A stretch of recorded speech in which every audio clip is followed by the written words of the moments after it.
Hi, I'm Melanie. Thank you, Jesus, for always being with me sa lahat ng pangyayari sa buhay ko. Yay! Do not judge. Okay. I'm Ika. Thank you, Jesus, for the strength and even though this year is challenging and tough, so thank you for the strength. Hi, I'm Sophie. Thank you, Jesus, for soul redemption.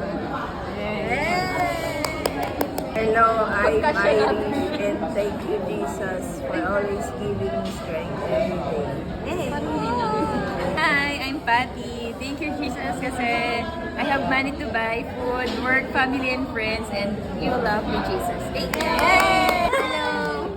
I'm Annalyn. Thank you, Jesus, for always giving me strength every single day. And thank you for provision, thank you for the grace, and thank you for your love. Hello, I'm Marlene. Thank you, Jesus, for the healing, gift of friends, and ending love. Lastly, you never leave me sa lahat ng season ng life.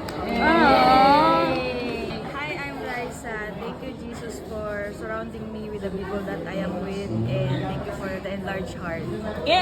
Hi, I'm Sandeng and thank you Jesus kasi tuloy-tuloy yung dialysis ng ate ko and tuloy-tuloy yung blessing sa family ko and renewal ng contract.